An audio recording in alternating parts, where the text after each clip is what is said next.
Esto es una videolectura, la pueden dejar de fondo mientras realizan otras actividades. Mi cosa favorita de las óperas espaciales es cómo puedes meterle literalmente lo que te dé la gana, y yo adoro la construcción de mundos. Los relatos adicionales de Planet Heaven existen específicamente para eso, expandir el universo. ¿Preparados? ¡Vamos a un viaje! Esto es Nancy, un film diagonal a Planet Heaven, un relato original. Primera parte. Esta bien pudo ser una historia típica. La historia de un muchacho inteligente que por un desliz se convirtió en padre y tuvo que madurar y enfrentar grandes retos personales para sacar a su familia adelante. Pudo ser esa historia. ¡Ja! Pues no.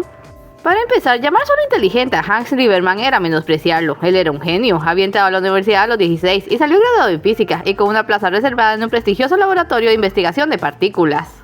Tampoco era un muchacho atolondrado o proclive a los errores, pero lo de Greta sí que fue una estupidez. Acababan de aprobarles un préstamo colosal para la construcción de un colisionador de partículas y sus compañeros le convencieron de salir a celebrar. Y luego fue como la tormenta perfecta entre alcohol, la euforia, las insinuaciones de Greta de contabilidad y casi 30 años de presión social para mantenerse en el closet. Al día siguiente, entre la resaca y el asco consigo mismo, se dijo que había sido la peor experiencia de su vida. Luego Greta le salió con que estaba embarazada, y él realmente no necesitaba eso ahora, pero tenía principios, sería responsable, se casaría con ella, haría que funcionase. Inesperadamente Greta tenía otros planes. Inventó excusas para retrasar la boda, al extremo de que jamás se llevó a cabo. El bebé nació, una hermosa y saludable niña, y luego un día vació sus cuentas y se esfumó del mapa, abandonando a la bebé. Hanks no podía creerlo, ahora era un padre soltero. Miró a su pequeña Nancy, a la que amó con locura desde el primer momento, y se juró que él jamás la dejaría. Aún entonces esta pudo ser una historia normal, pero ha sido el trasfondo. La verdadera historia comienza aquí. 5 años y un desproporcionado gasto de euros más tarde, el Dr. Hans Lieberman era jefe de laboratorio, y en el laboratorio eran los orgullosos dueños de un colisionador, con el que empezaba una serie de experimentos de teletransportación cuántica. La suma de los catetos divididos por ya la décima, me como 2, da como resultado... ¿Mariposa? La tiza se detuvo junto al dibujo. Nancy...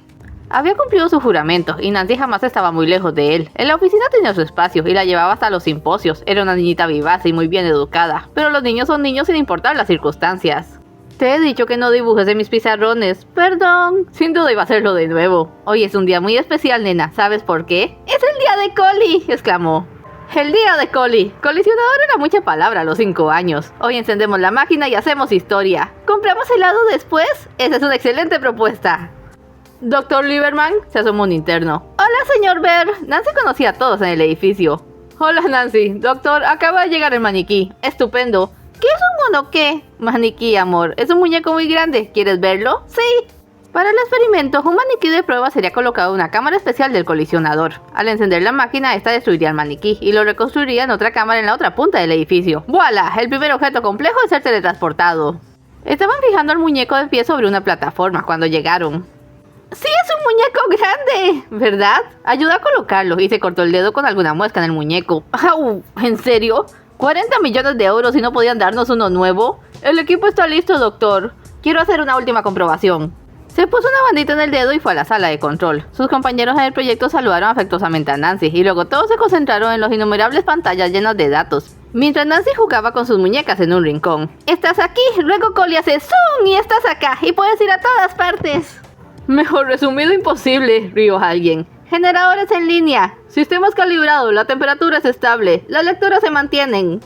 Perfecto. El doctor se frotó las manos. ¿Quién está preparado para ser famoso? Todos listos, doctor. Teletransportación cuántica, prueba 1. Activó la máquina. En definitiva hubo un zoom, y en la cámara que filmaba el maniquí vieron cómo el aire se tornaba blanco y azul. Hank sintió como una picazón en el dedo justo al oír el crujido, una especie de chisporroteo, y de súbito todo se oscureció. Recuperó el sentido lentamente. Se había desmayado, no sabía por qué, y estaba mirando al techo, lo que no era extraño hasta que registró el hecho de que se encontraba de pie. Inclinó la cabeza. Estaba en la base del maniquí. Un momento. Alzó las manos. Se encontró mirando 2 brazos de metal con articulaciones. No, alto. Bajó la vista. Piernas, cadera, torso, todo artificial. Algo viejo, todo él. Por último giró en dirección a la ventana de espejo. Y le devolvió la vista un rostro carente de todo rasgo, salvo 2 puntos brillantes que estarían haciéndola de ojos. Alzó la mano y se abofeteó. Sintió el impacto. Hasta podría haber calculado su potencia. No sintió el dolor. Gritó. ¿Qué? Pero recuperó la compostura sorprendentemente rápido. No era propio de él entregarse a la histeria. ¿Qué es esto? ¿Qué es esto? Se empujó, pero no logró liberarse de la base. Calma, contrólate esto. Esto no está pasando. Lo racional en él vino al rescate. Claro que eso no estaba pasando. Una pesadilla. Sin duda era eso. Había tenido demasiado estrés por el experimento. Seguro que ni había empezado el día. En cualquier momento Nancy lo despertaría brincando sobre la cama y exigiendo su desayuno. Tomaré vacaciones cuando esto termine, decidió. Escuchó algo. Ay, ahí viene mi pequeña. Lo que vino fue una pinza del tamaño de una bola de demolición, seguida por una langosta azul que atravesó la ventana y se abrió paso en la pequeña cámara, derribando la base y a él. Hanks nunca creyó que su imaginación diera para esa clase de horrores. Ya quería despertar, y si no podía, por lo menos quería alejarse de aquella monstruosidad. Lo hizo, escuchó un crujido en sus oídos, los que no tenía, percibió un destello, y de golpe estaba parado en el corredor afuera de la sala de pruebas. Y si hubiera quedado allí, patidifuso, pero la cola del escorpión de aquella langosta mutante lo tumbó sin apenas notarlo. En verdad quiero despertar, farfulló. ¿En realidad era un sueño? No sentía dolor, pero todo parecía muy real, demencial pero sólido. Podía oír más ruidos ahora, gritos, chirridos espeluznantes, cosas que caían. También notó que las luces parpadeaban como locas, pero el experimento fue de día, no tenían ni que estar encendidas. El experimento. Piensa, ¿qué es un sueño? Es el cerebro solucionando problemas mientras las neuronas no se ponen de acuerdo. Tal vez despertaría si solucionaba algo. Todo se trataba del experimento. De modo que se levantó y se aventuró a la sala de control. En el camino vio cosas tan horribles como impactantes. Las criaturas esas habían infestado el edificio entero y se cebaban con el personal. Los mataban aplastándolos con sus potentes pinzas, golpeándolos con sus colas como hachas y usando los innumerables dientes de sus bocas aterradoras. Pero no los estaban devorando, sino que arrastraban los cuerpos a otra parte. Si no hizo nada para ayudarlo fue porque A. ¿Qué hubiera podido hacer contra esas bestias de todos modos? Y B. La impunidad con que lograba moverse reforzaba la sensación de irrealidad general. Al llegar al último tramo se detuvo en seco, confrontado con una visión tan bizarra que casi no pudo con esta. Una langosta iba saliendo con un cuerpo, su cuerpo, un cadáver curiosamente íntegro, como si se hubiera caído muerto sin más antes de que se desatase el caos. Se quedó mirándolo, mirándose, hasta que desapareció por el agujero de una pared. ¡Papi! Tronó una vocecilla, sacándole lechos mejor de lo que lo haría una cubetada de agua helada.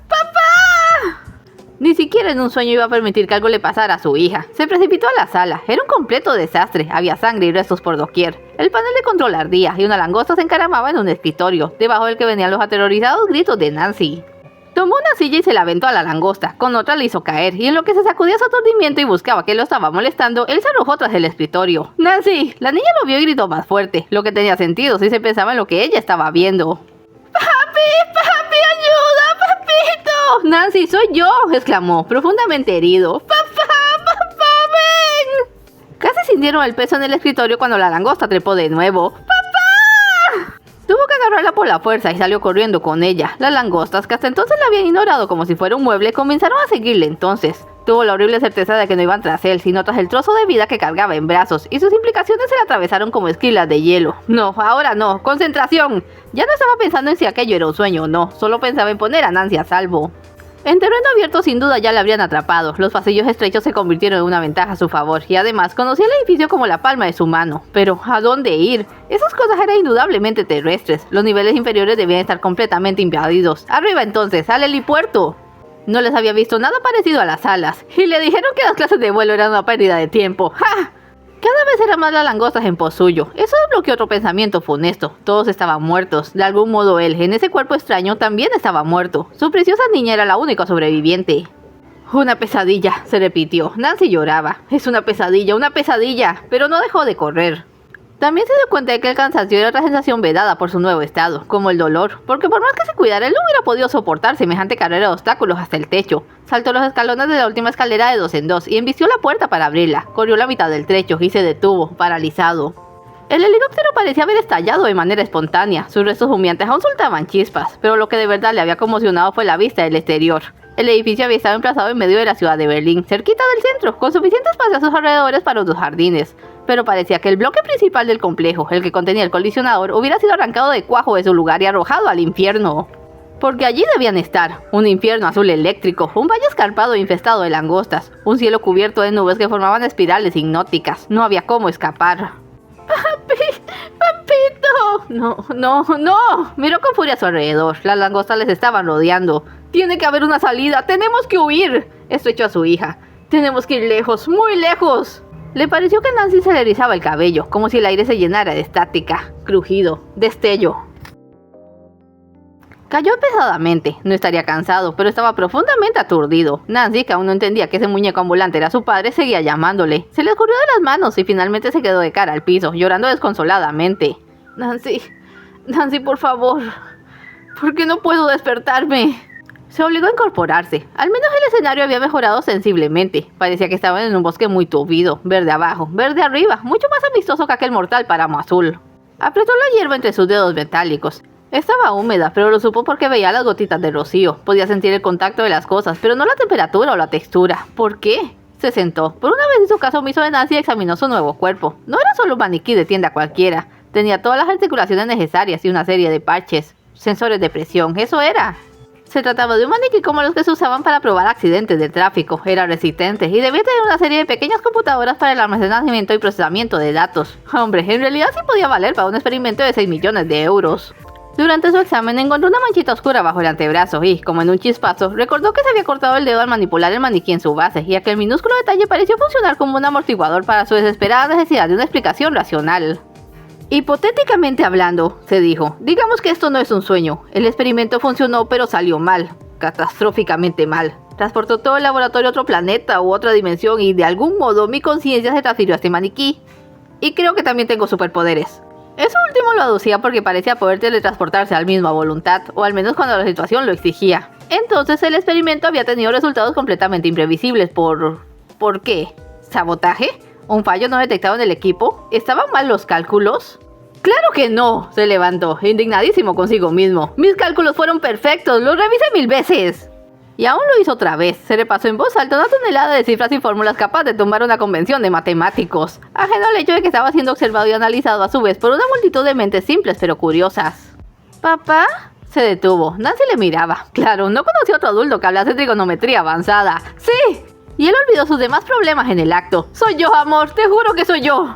Nancy se aproximó, se agachó para que pudiera tocarle la cara. Pudo sentir el tacto de sus manitas, pero no si estaban frías o calientes. Su condición comenzaba a hacérsele patente y estaba formando una bola de horror en su estómago, en el estómago que ya no tenía.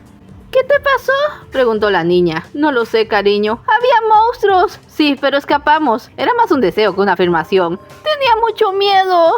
Yo sé, nena. Tanteó sobre su vestido, notando manchas. Nancy, ¿te duele algo? ¿Te lastimaste? No, no era su sangre. Hanks odió en el alma las langostas. Aquello podría traumarla de por vida. ¿Podemos irnos a casa, por favor? Primero tendrían que averiguar dónde estaban. Papi, ¿estamos perdidos? No, ¿cómo crees? La cargo en brazos. Estás conmigo y tú sabes que tu padre puede resolverlo todo. Sin una sola pista de para dónde ir, terminó eligiendo una dirección al azar y se puso en marcha, mientras iba también cavilando sobre lo que debía hacer. Lo más inmediato y urgente era poner a Nancy a salvo.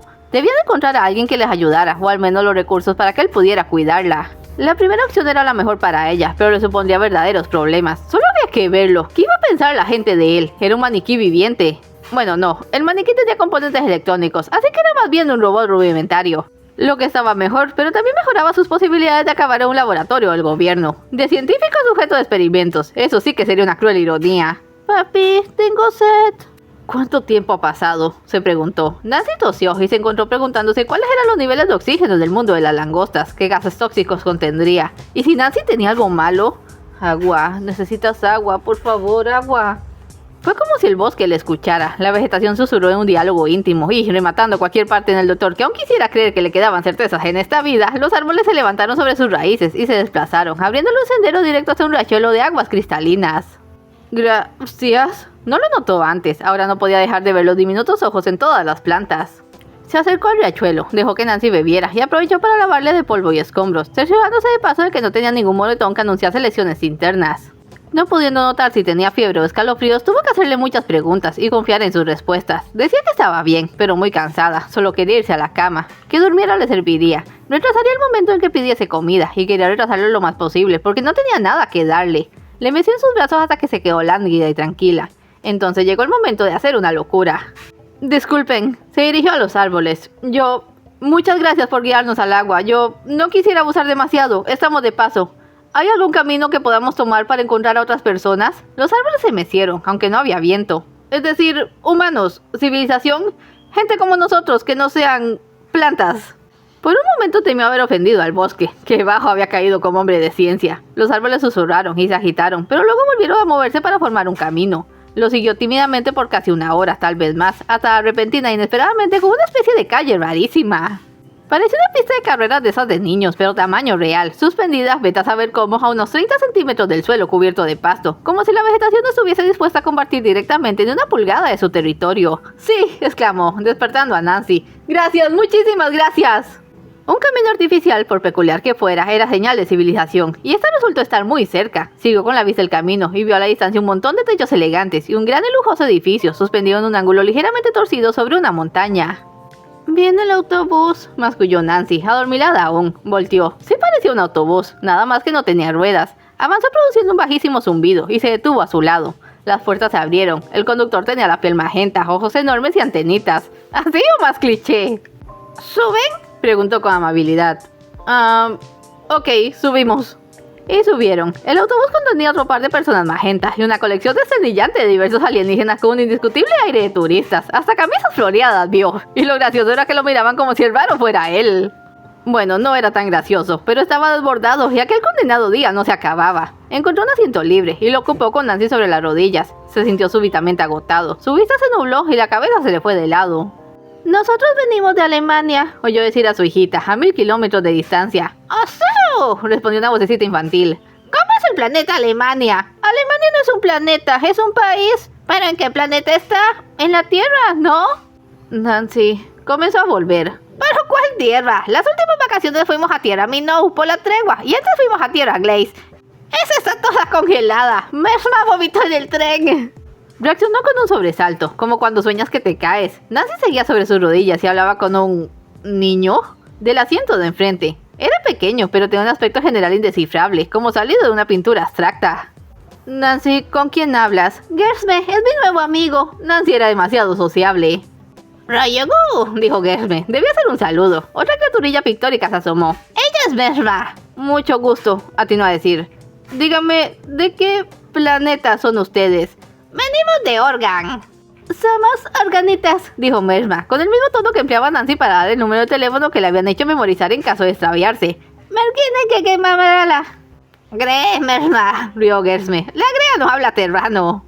El doctor Lieberman iba acumulando aquella información con avidez. Después la analizaría. Estaba pensando en cómo hacerle decirles dónde estaban, pero al parecer Grea era el equivalente organita de niña cabeza hueca, porque Merma se enfadó, los hermanos se pelearon, y un espécimen más grande, Hank no supo si era su padre o su madre, los obligó a sentarse derechos. Nancy hizo un mohín.